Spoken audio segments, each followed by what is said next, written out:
Hello friends, आप देख रहे हैं 7 मार्च का डीडी न्यूज। कल T20 वर्ल्ड कप 2026 के फाइनल का महामुकाबला इंडिया वर्सेस न्यूजीलैंड के लिए अहमदाबाद का नरेंद्र मोदी स्टेडियम तैयार। कल इंटरनेशनल वुमेन्स डे पर दिल्ली की सड़कों पर उतरेंगी हजारों महिलाएं। दिल्ली के कर्तव्य पथ में होगा आयोजन। मेघालय पुलिस की बड़ी कामयाबी, 51 करोड़ के ड्रग्स के साथ 2 तस्कर गिरफ्तार। ओपन एआई ने लॉन्च किया GPT 5.4। अब बिना इंसानों के चलेगा आपका कंप्यूटर।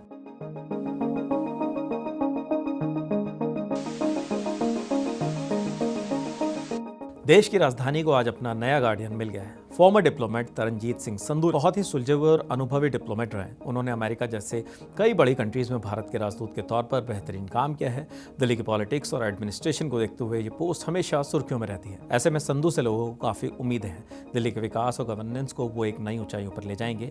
इसी उम्मीद के साथ उन्होंने आज शपथ ली। पश्चिम बंगाल की पॉलिटिक्स में एक बार फिर से जबरदस्त टेंशन का माहौल है। सेंट्रल गवर्नमेंट और इलेक्शन कमीशन के अगेंस्ट ममता बनर्जी का धरना दूसरे दिन भी जारी रहा। कोलकाता के मेट्रो चैनल पर धरना दे रही सीएम ममता बनर्जी ने साफ कर दिया है कि वो पीछे हटने वाली नहीं है। ममता बनर्जी का आरोप है कि एसआईआर के नाम पर बंगाल के लाखों वोटर्स के नाम वोटर लिस्ट से हटा दिए गए हैं। उनका कहना है कि ये एक बड़ी साजिश है। इस प्रोटेस्ट के बीच दीदी ने एक मास्टर स्ट्रोक भी खेल दिया है। उन्होंने बजट में घोषित की गई 2 बड़ी स्कीम्स, बांग्लार युवा साथी यानी बेरोजगार युवाओं के लिए 1500 रुपये महीना भत्ता और भूमिहीन खेत मजदूर को आज से ही लागू करने का ऐलान कर दिया है। वैसे तो ये अप्रैल से ही शुरू होनी थी, लेकिन अब इसे लागू कर दिया गया है। मेघालय पुलिस ने स्टेट की हिस्ट्री में अब तक का सबसे बड़ा ड्रग बस्ट अंजाम दिया है।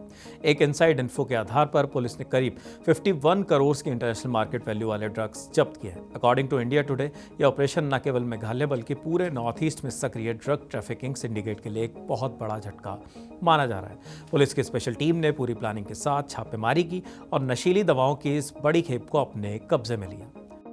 मिडिल ईस्ट में बढ़ते तनाव और अमेरिका, इजरायल, ईरान के बीच युद्ध जैसे हालात की सबसे बड़ी मार पाकिस्तान को पड़ी है। अंतर्राष्ट्रीय बाजार में क्रूड ऑयल की कीमतें बढ़ने की वजह से पाकिस्तान सरकार ने पेट्रोल और डीजल के दामों में अप्रॉक्स 55 रुपीज़ प्रति लीटर तक की भारी बढ़ोतरी कर दी है। अकॉर्डिंग टू दैनिक भास्कर, इस डिसीजन के बाद पाकिस्तान में पेट्रोल की कीमत 336 रुपीज़ और डीजल 321 रुपीज़ प्रति लीटर के पार पहुंच गया है।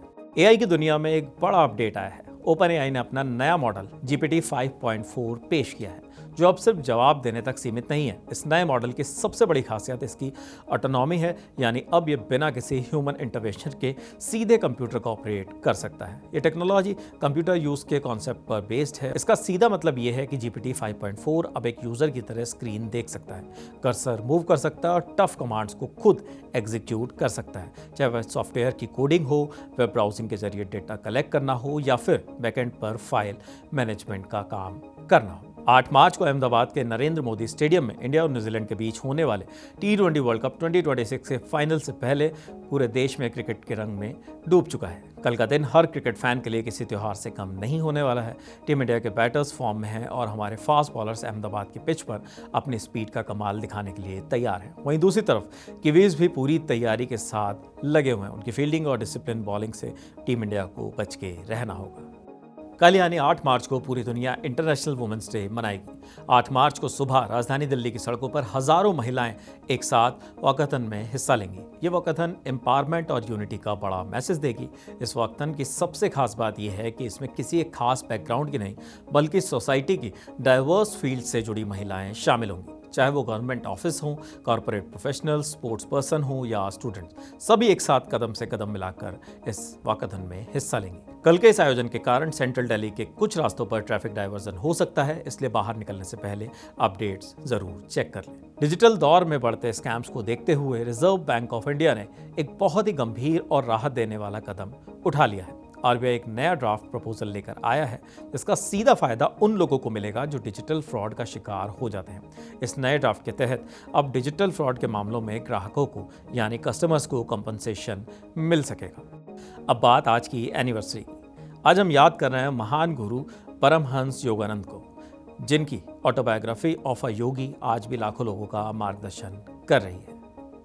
आज की बुक रिकमेंडेशन है all quite on the western front, जिसे एरिक मारिया रिमार्क ने लिखा है। जिस तरह आज दुनिया युद्ध के मुहाने पर खड़ी है, ये किताब हमें याद दिलाती है कि जंग में जीत किसी की भी हो, हार हमेशा इंसानियत की ही होती है। आज के न्यूज़ बुलेटिन में इतना ही। इसे प्रोड्यूस किया है हमारे साथी अमर सिंह और सुप्रिया ने। कैमरे के पीछे है मेरे साथी गौतम। देखते रहिए डीडी न्यूज़। Bye bye.